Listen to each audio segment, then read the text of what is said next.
Muy bien. Bueno, comenzamos entonces con lo que tiene que ver justamente con la producción de los rayos X y por supuesto, para poder hablar sobre cómo se producen los rayos X, tenemos que abordar primero o empezar desde la base y tiene que ver justamente con la interacción de las partículas con la materia. Y obviamente, si hablamos de interacción de partículas con la materia, bueno, surge la necesidad implacable de después hablar de qué ocurre cuando estas ondas electromagnéticas, en el caso de los rayos X, emergen o salen del equipo e interactúan ahora con la materia. Entonces vamos a ver justamente la interacción de las partículas con la materia, lo que ocurre dentro del equipo para poder formar o producir los rayos X y luego justamente qué ocurre cuando ese rayos X sale del equipo e interactúa con, por ejemplo, con nuestro paciente.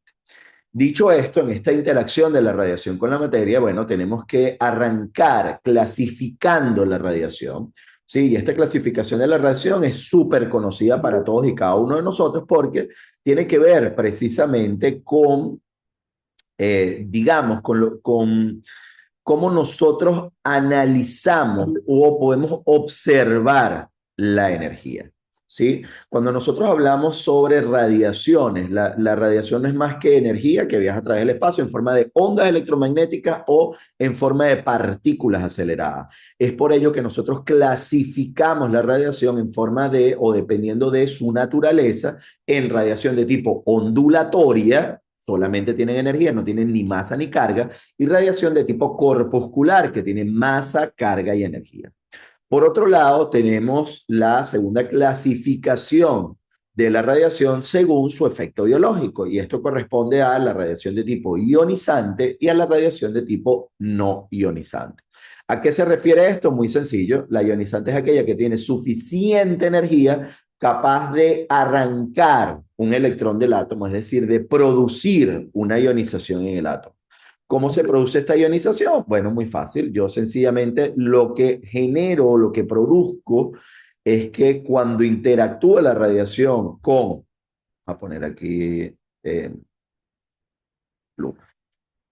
Cuando la radiación interactúa, por ejemplo, con un átomo de nuestro cuerpo que tiene la misma cantidad de carga positiva y negativa, es decir, está en estado neutro y retiro un electrón, bueno, en ese momento el átomo queda cargado positivamente y el electrón, que está cargado negativamente, genera un par iónico. ¿Cuándo ocurre esto? A partir de la radiación ultravioleta, los rayos X y los rayos gamma. Estos serían los tres tipos de radiación a partir de la radiación ultravioleta B, en donde podemos hablar de que la radiación tiene tanta energía que produce ionizaciones cuando interactúa con la materia. En el caso de toda la definición del espectro electromagnético, que va desde las ondas de radio, el infrarrojo, el caso primero de las microondas, el tema de la luz visible, todo eso lo pueden conseguir en nuestro canal de YouTube, allí en Serovka, y van a poder observar justamente una descripción muy a detalle de lo que tiene que ver con el espectro electromagnético. Pero en esta ocasión, lo primero que tenemos que entender es que hay una forma de producir ionizaciones de manera directa, es decir, cuando hay un electrón que retira o logra desprender electrones de manera directa de los átomos, y hay otras ionizaciones indirectas que formamos a través de o que se logran obtener a partir de la interacción de los fotones con la materia. En cualquier caso, sí es importante destacar que obviamente esa radiación directamente ionizante es aquella que está compuesta por partículas cargadas y que por su interacción con los átomos y moléculas van a producir iones. Y obviamente aquella que conocemos como radiación indirectamente ionizante es aquella que está compuesta por radiación neutra, digamos entre comillas, es decir, o radiación electromagnética o fotones o neutrones, por ejemplo, el caso de los neutrones porque no tienen carga, en el caso de la radiación electromagnética, perdón, en el caso de los neutrones porque tienen carga neutra, en el caso de la radiación electromagnética porque no tienen carga, y obviamente debido a la interacción con la materia pueden provocar partículas cargadas de alta energía o ionizan los átomos y moléculas de la materia produciendo de manera subsecuente o como consecuencia directa un par iónico o lo que conocemos como ionizaciones. Los iones corresponden justamente a partículas o subpartículas que están cargadas, que tienen una carga neta diferente a de cero. Ok, ahora bien, Para poder hablar justamente de cómo se producen los rayos X, tenemos que comenzar con los procesos de interacción de eh, digamos, de la radiación con la materia. Pero antes de eso, lo importante es que todos los usos de la radiación están basados primero, en la capacidad que tienen de penetrar la materia. Segundo, en la deposición de energía en los medios materiales, es decir, en la capacidad que tienen de entregar energía dependiendo del medio con el cual interactúan.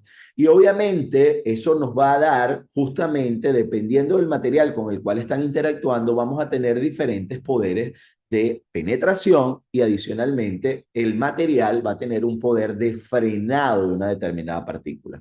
Dependiendo de los tipos de radiación con los cuales nosotros estemos trabajando, vamos a darnos cuenta que voy a tener elementos que tienen una alta transferencia lineal de energía, es decir, que entregan toda su energía en una distancia corta de manera lineal, ¿sí? En el caso, por ejemplo, de las partículas alfa, que son partículas masivas.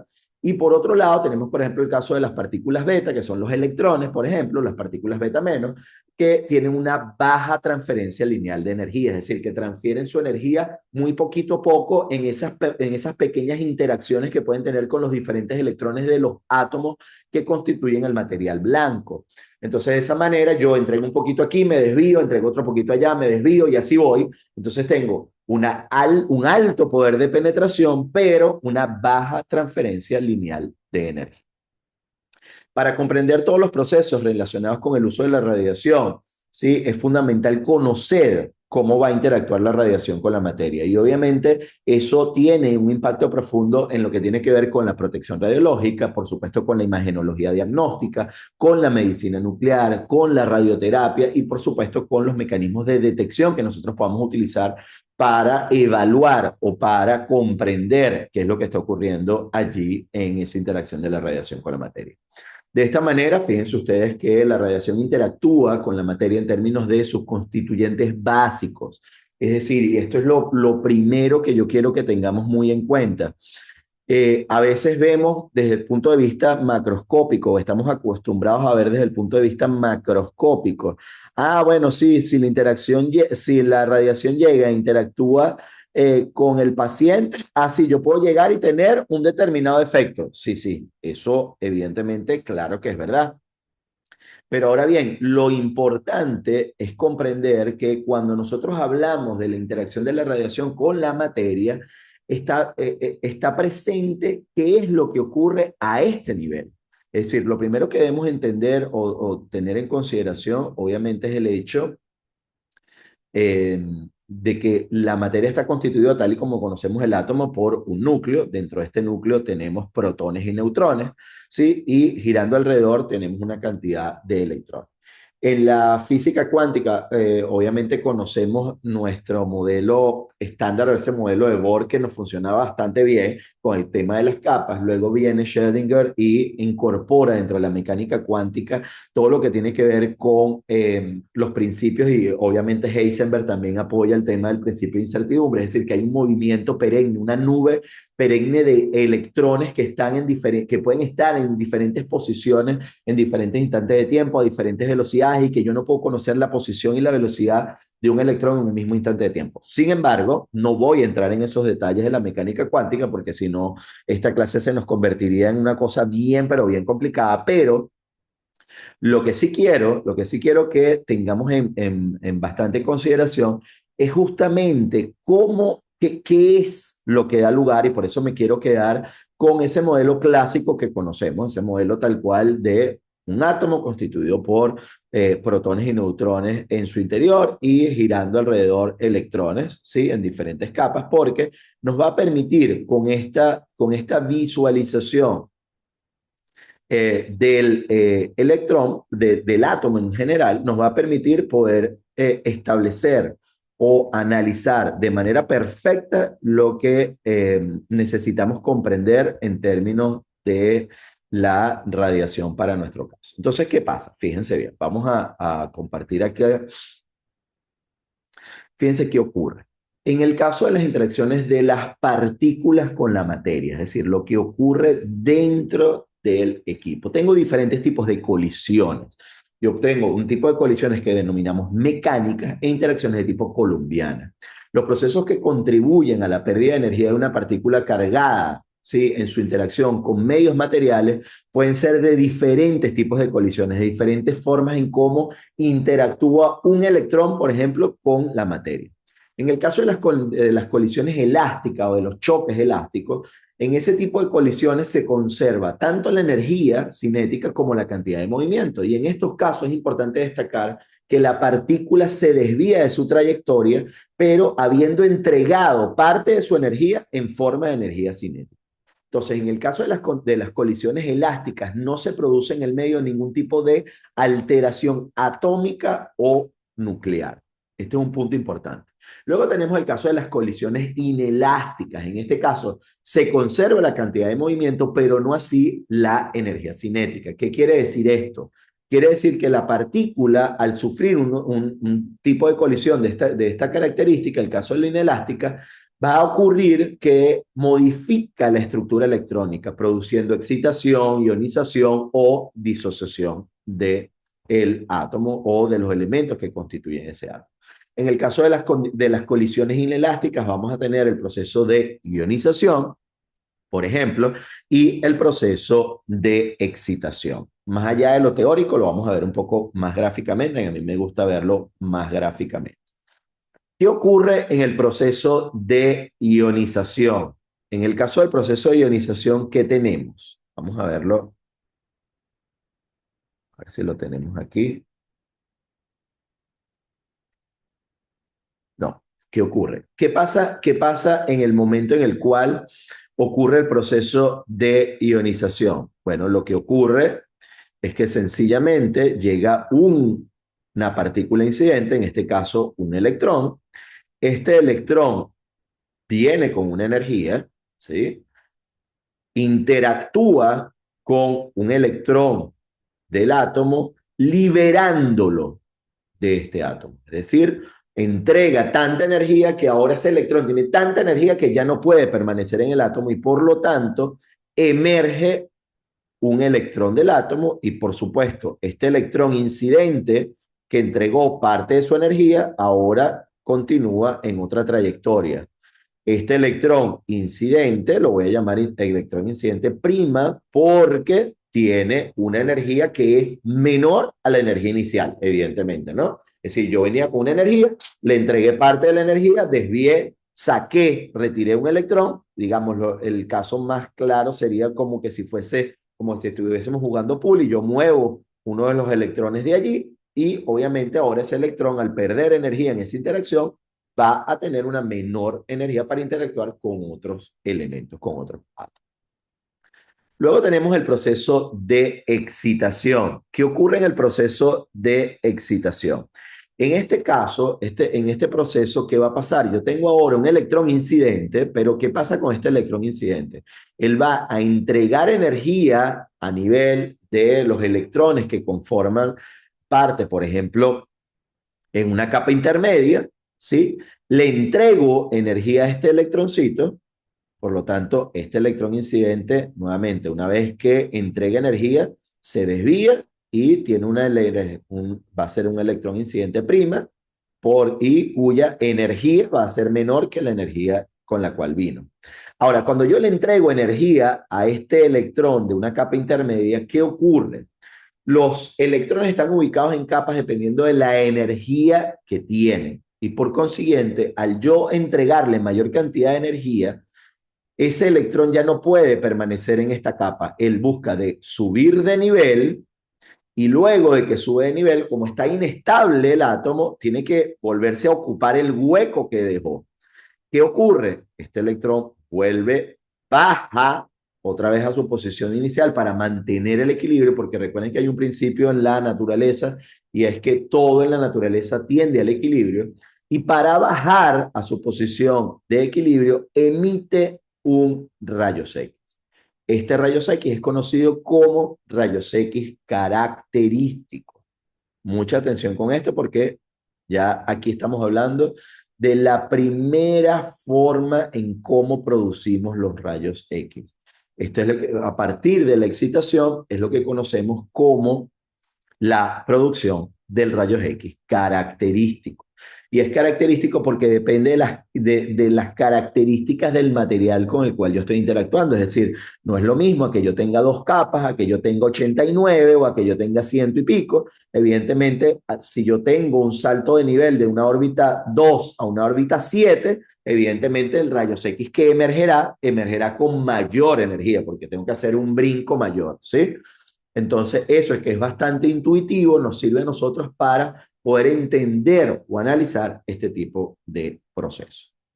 Luego tengo el caso de las colisiones inelásticas.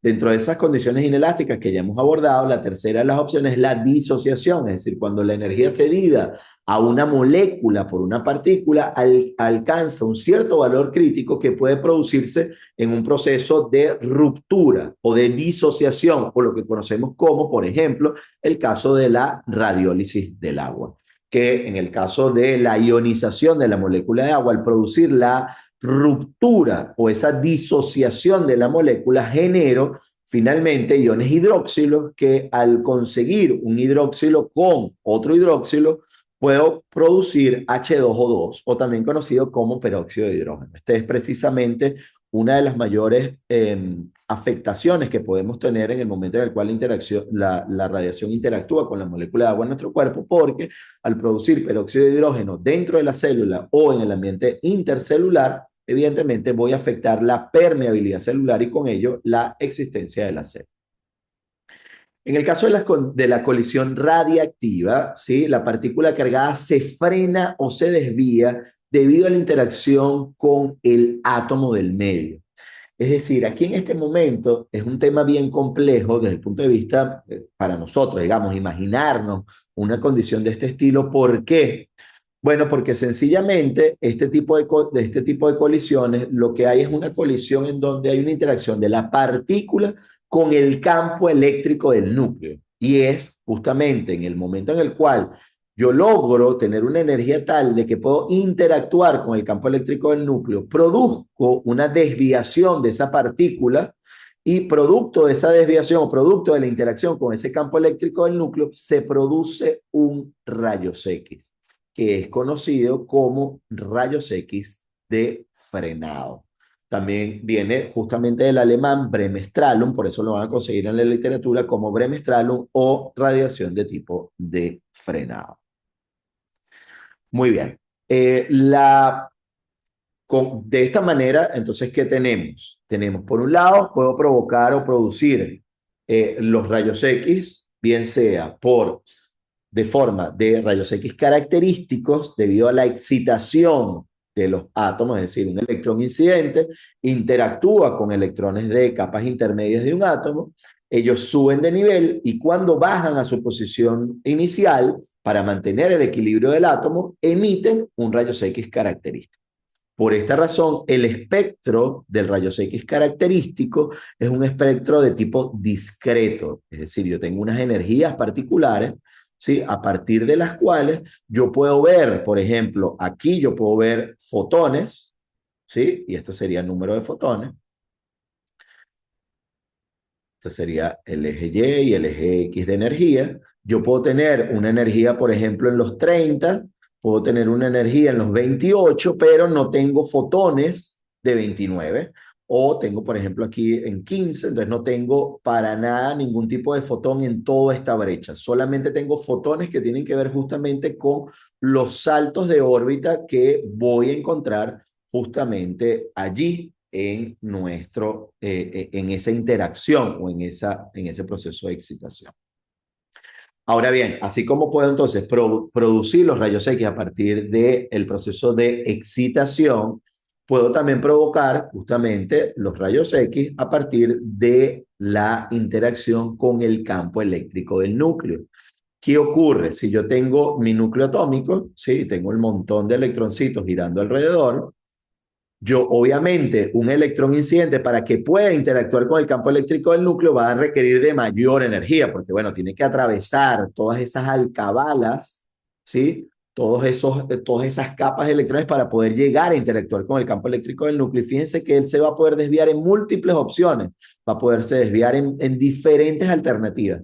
Y todas esas alternativas generan que nuestro espectro de emisión de rayos X de frenado sea un espectro de tipo continuo, en donde hay una mayor probabilidad de observar fotones en este punto, ¿sí? Porque este sería nuevamente el número de fotones y esto sería la energía, pero tengo la posibilidad de tener fotones de alta energía, pocos, y fotones de baja energía, pocos. Ahora bien, en un equipo de rayos X, obviamente no voy a entrar en todos los detalles de qué ocurre en cada uno de los equipos, para eso tenemos nuestro curso de entendiendo todo lo que tiene que ver con el equipo de rayos X, tomografía, mamografía, etcétera. Ahí van a poder conseguir nuestros cursos online. Pero lo que sí es importante entender es que obviamente el espectro de rayos X que emerge del equipo es un espectro de tipo combinado, en donde yo tengo, sí, una mayor contribución del espectro de tipo de los rayos X, de tipo por frenado, pero que también voy a tener contribuciones, obviamente, de los rayos X característicos. Ahora, hay equipos en los cuales yo busco de que el electrón incidente o la energía del electrón incidente sea tan baja que sea poco probable que interactúe con el campo eléctrico del núcleo. ¿Para qué? Para que se disminuya la probabilidad de producir este tipo de rayos X de frenado, y que la mayor probabilidad de ocurrencia sean rayos X característicos. ¿Para qué? Bueno, para que yo tenga un espectro solamente con una energía pico muy particular y tratar de tener la menor cantidad de fotones de alta energía. ¿Para qué casos me sirve eso? Por ejemplo, el caso del mamógrafo. Pero bueno, como les digo, obviamente ese es caso de otra de nuestros cursos. En el caso de la interacción de las partículas con la materia, existe el proceso de aniquilación de pares. Es decir, un positrón, que es la antimateria del electrón, es decir, es exactamente igual al electrón, pero en cambio de con carga eléctrica negativa, con carga eléctrica positiva. ¿Y qué ocurre? Cuando él se consigue con un átomo, ¿sí?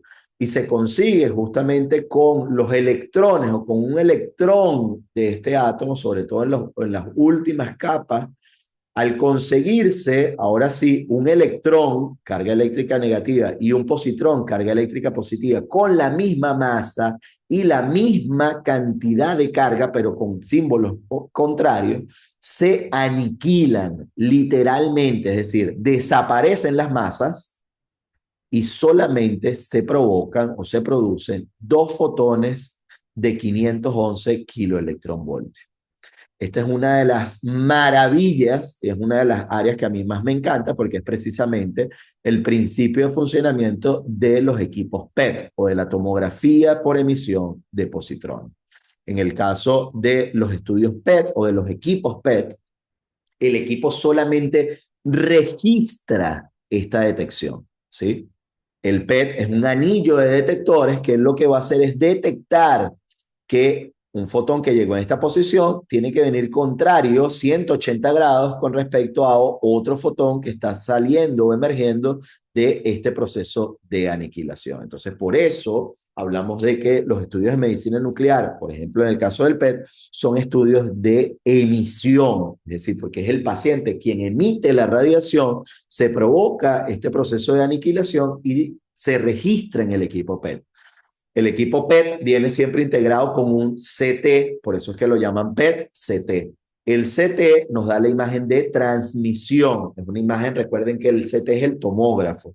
Y ahí tenemos un tubo de rayos X que emite un rayos X, interactúa con el paciente, una parte es absorbida por el paciente, otra parte es dispersada, y la que logra atravesar el paciente y llegar a los detectores es la que denominamos la imagen transmitida, porque se transmite a través de nuestro paciente, pero no es el paciente quien emite la radiación, sino que en este caso es el equipo el que emite la radiación.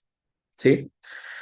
Muy bien. Dicho todo esto, fíjense que ya hemos ahondado o profundizado en la interacción de partículas con la materia. Ahora vamos al caso de la interacción de las ondas electromagnéticas, es decir, de los fotones con la materia. Recuerden que el caso de los fotones, ¿sí? Cuando hablamos de ondas, no tenemos ni masa ni carga, solamente energía. En este caso, yo voy a tener diferentes tipos de incidentes o de interacciones que voy a poder provocar allí en la interacción con mi paciente. El primero de ellos es obviamente la que conocemos como dispersión de Rayleigh.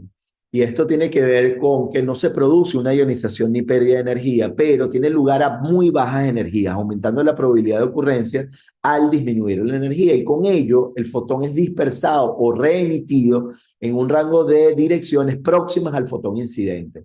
Esto es justamente la razón de ser por la cual el cielo se ve azul, ¿sí? El cielo es completamente transparente, la atmósfera es transparente, al igual que el agua del mar, por ejemplo. El agua del mar es transparente. Sin embargo, debido a la dispersión de Rayleigh, porque hay una interacción de los fotones que vienen de nuestro Sol, ¿sí? Y esos fotones interactúan con la atmósfera y producen justamente la dispersión de Rayleigh y contribuyen o permiten efectivamente a que se vea el cielo de color azul o nuestros mares con estos diferentes tipos de tonalidades.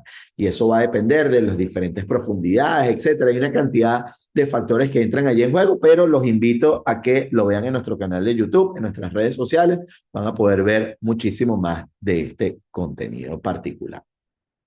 Luego tenemos el caso del efecto Compton, también conocido como el efecto de dispersión, es decir, viene un fotón incidente, entrega parte de la energía a un electrón, por ejemplo, pudiendo llegar a provocar incluso hasta la expulsión de un electrón, no necesariamente, pero puede llegar a provocar la expulsión, pero fíjense que el fotón venía en una determinada dirección, interactuó con la materia, por ejemplo, con el paciente, entrega parte de la energía en el paciente y ahora el fotón es dispersado, es decir, toma otra dirección. Es por esta razón que siempre que realicemos un estudio con equipos o fuentes que emiten radiación, siempre va a estar presente la radiación dispersa, porque el paciente es el medio dispersor. ¿Sí? Muy bien. Luego, en el caso de la dispersión de tipo Compton, si queremos ser un poco más específicos a la hora de su entendimiento, por supuesto, verán que la interacción de un fotón con un electrón por lo general de capas externas, con lo cual es fácilmente la posibilidad de que pudiese llegar a retirar o a desprender el electrón dependiendo de la energía con la cual viene este electrón incidente.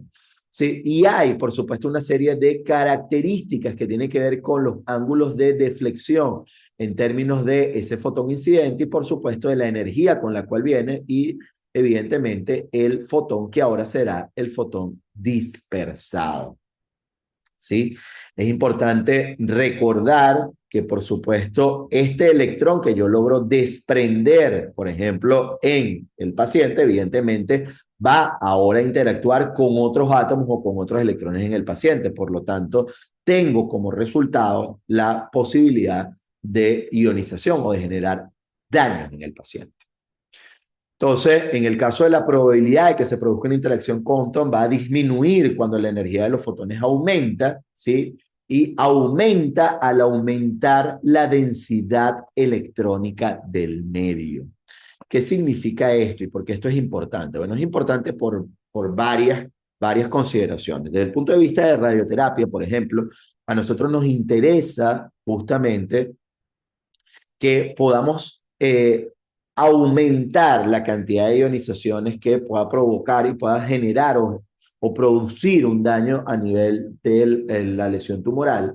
En el caso de radiodiagnóstico, yo lo que quiero es buscar de disminuir la probabilidad de radiación de tipo dispersa, porque la radiación Compton o radiación dispersa, un fotón que debería venir en una determinada dirección, por ejemplo, ¿sí? Para formar parte de la imagen. Si ahora me llega en otra dirección y aquí yo tengo el detector, bueno, esta radiación que está llegando aquí es una radiación falsa, ¿no? O sea, no proviene efectivamente del lugar en donde a mí me interesaría ver ese fotón llegar, por lo cual la radiación de tipo o el efecto de tipo Compton me va a provocar, por un lado, deposición de energía en el paciente, ¿sí? Por lo cual es una desventaja, digamos, ¿no? O sea, si yo no quiero entregar una energía, evidentemente le voy a estar entregando energía al paciente. Segunda desventaja, desde el punto de vista de calidad de imagen, voy a provocar ruido en la imagen, es decir, fotones dispersados que llegan al detector y que me afectan la calidad de la imagen diagnóstica. Y luego, finalmente, también debido al efecto Compton, es obligatorio que nosotros tengamos diferentes tipos de blindaje en la sala. El tipo de blindaje que yo vaya a colocar dependerá, evidentemente, del tipo, por ejemplo, de equipamiento que yo estoy utilizando, del tipo de energía con la cual estoy trabajando y de las dimensiones de la sala en donde me encuentro.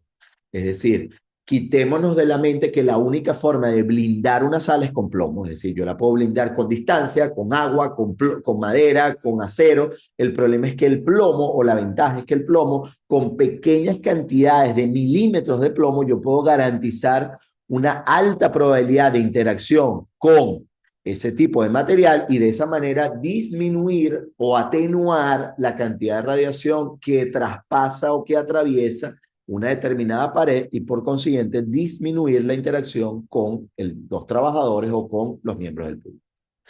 Luego tenemos el caso del efecto fotoeléctrico. En el caso del efecto fotoeléctrico, ¿qué tenemos?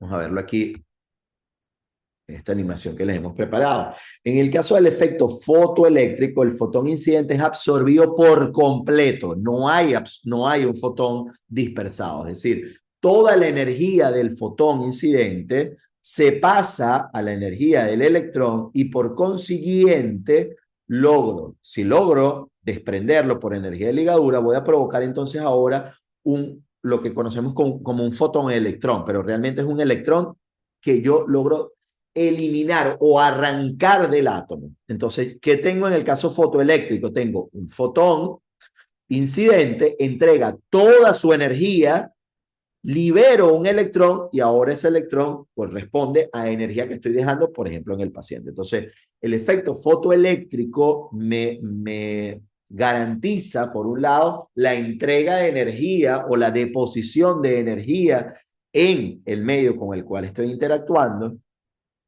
Y desde un punto de vista, aunque pareciera un punto de vista negativo, el hecho de que estoy dejando energía en el paciente, evidentemente, pero es que no tengo otra alternativa. El beneficio que consigo aquí, desde el punto de vista de la calidad de imagen, es que diferentes estructuras van a absorber los fotones de manera distinta. Es decir, yo en el caso, por ejemplo, de los huesos, en donde tengo una mayor densidad de los átomos que constituyen estos materiales, habrá un mayor proceso de absorción de estos fotones incidentes, por lo cual hay un proceso de efecto fotoeléctrico.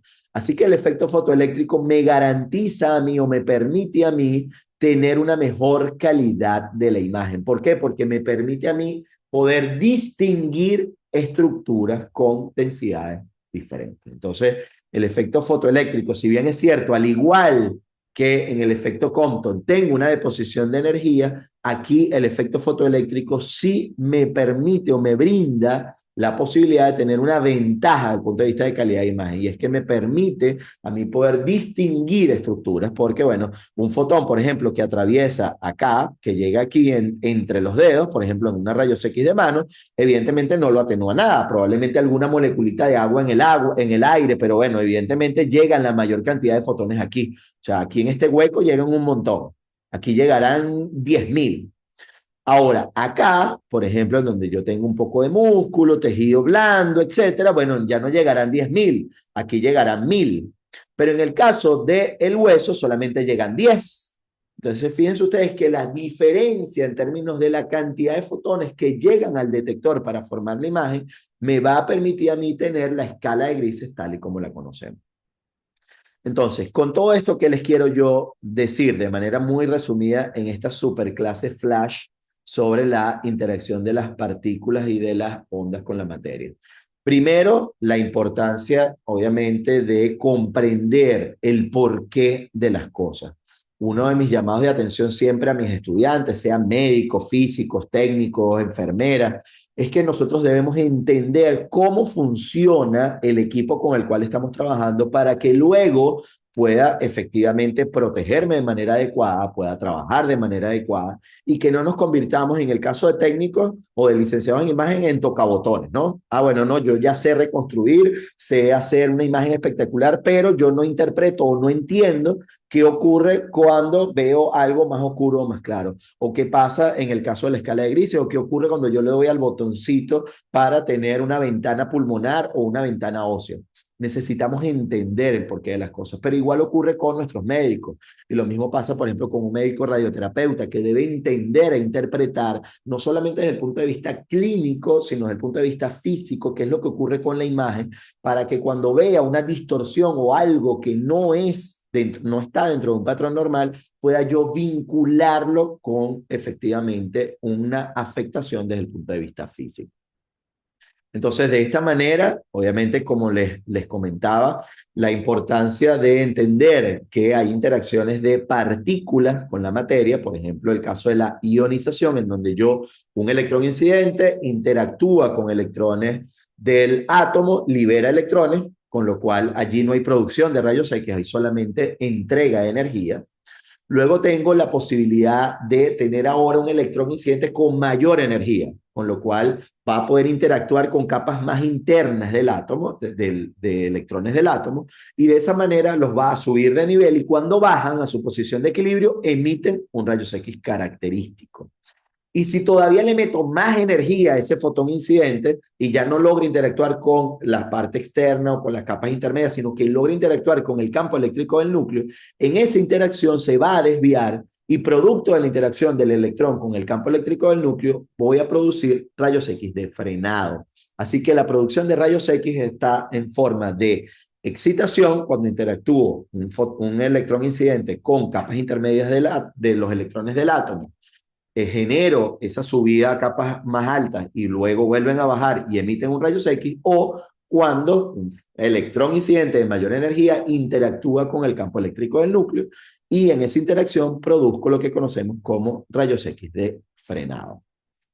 Una vez que ahora ese rayos X sale del equipo, va a tener varias posibilidades.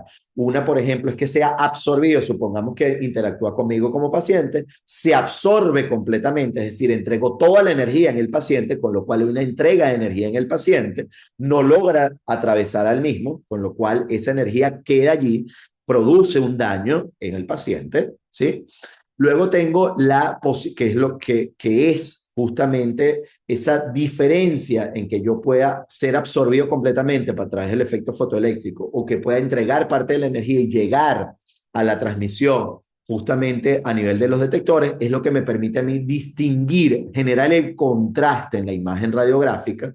Y por otro lado, voy a tener la posibilidad de que el fotón interactúe conmigo, entrega parte de la energía en mí y se desvía, que es lo que conocemos como el efecto Compton, y pueda ahora provocar, por ejemplo, la necesidad de establecer un blindaje en la sala. También hay una última interacción que no la he querido profundizar mucho, que es la interacción de la producción de pares, y es cuando un fotón de alta energía, de más de 10 MeV, bueno, logra efectivamente interactuar con el campo, con el núcleo del átomo y produce un par positrón-electrón. Pero eso ocurre a muy altas energías, lo vamos a ver en radioterapias de altas energías, con lo cual no es caso de discusión para nuestra superclase del día de hoy. Bueno, con esto yo me despido. Obviamente quisiera escucharlos. Allí tienen la posibilidad de, bueno, de levantar la mano o de escribir allí a través del chat si hay alguna pregunta, comentario, algo que quieran que volvamos a destacar o a resolver. También, por favor, invitarlos, obviamente, a que prendan sus cámaras y así vernos, conocernos y bueno, si están por allí, poder conocerlos para ver por un poquito de dónde vienen, de dónde nos acompañan, en qué áreas trabajan, por qué les gusta el área en la cual se desarrollan. Vamos a ver un poquito.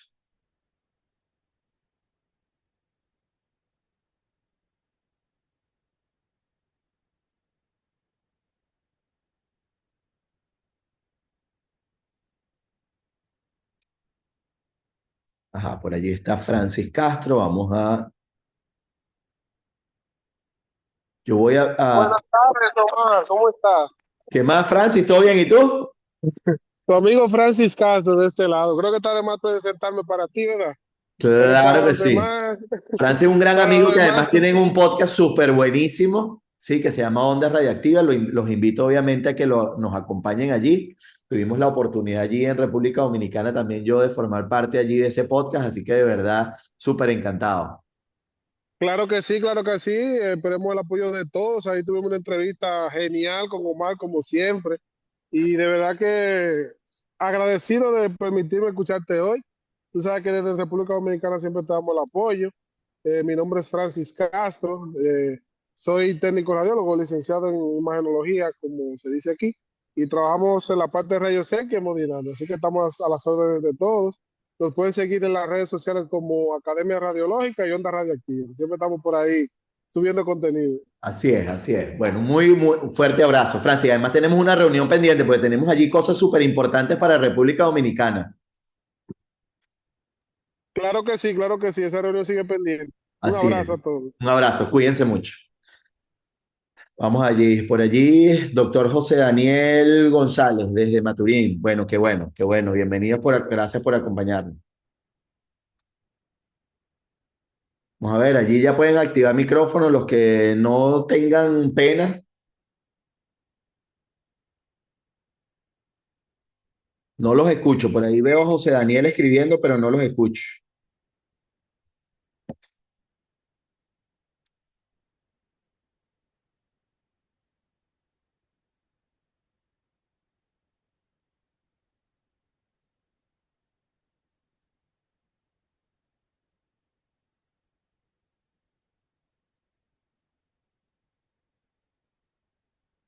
Muy bien. Bueno, muchachos, ajá, por aquí, vamos a ver, por aquí escriben un montón. Saludos desde Veracruz, México. Que bueno, bueno, veo que tienen problemitas allí para activar. Yo solicité que cualquiera pudiese reactivar su propio micrófono. eh,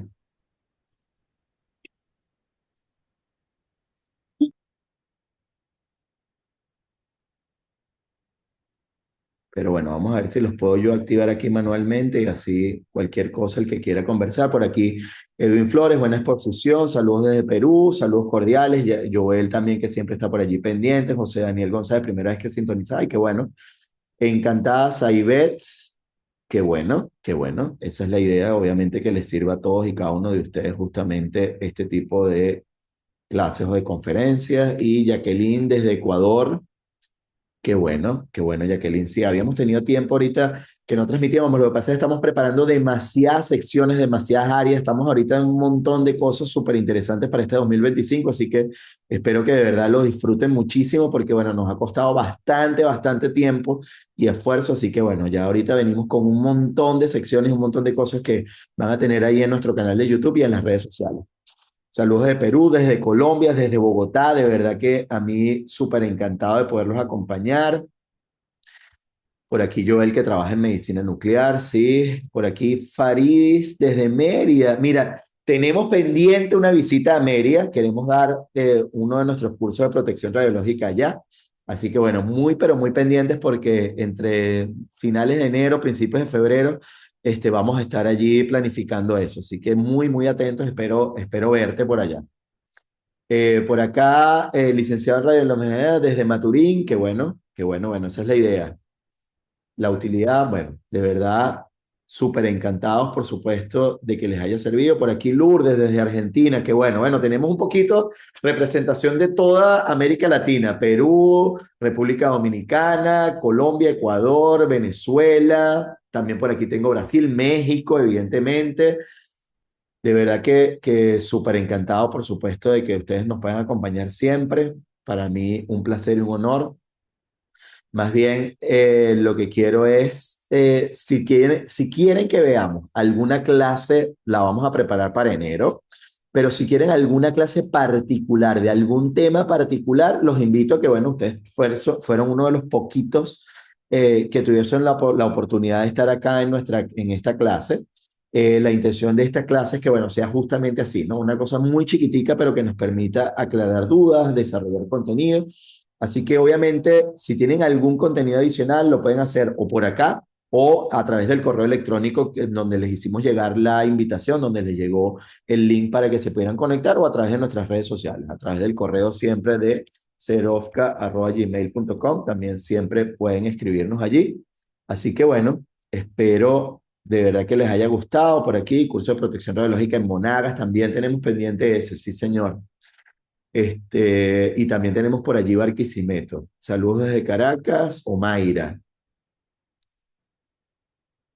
Qué bueno, gracias, gracias por todos sus comentarios tan lindos. De verdad que para nosotros siempre un honor y un placer poder acompañarlos a todos y cada uno de ustedes. Así que de verdad, súper, súper encantado. Andrea, estudiante de la Central, muy bien. O sea que o fuiste, o eres, o serás mi alumna ahorita en breve. Así que bueno, un gusto verlos a todos, saludarlos y por supuesto que sepan que cuentan con nosotros en Serofca ante cualquier duda, comentario, pregunta, algo que les esté ocurriendo en sus servicios, sepan que nos tienen allí justamente como sus consultores. Así que bueno, de verdad que un enorme placer, un gusto y un fuerte abrazo, que tengan una feliz Navidad, que además venga cargada de muchísimas cosas bellas y de muchísima salud, prosperidad, amor y por supuesto, bueno, que puedan tener un feliz año nuevo 2025. Así que un fuerte abrazo para todos, cuídense muchísimo y bueno, nos vemos en las próximas secciones de Serofca.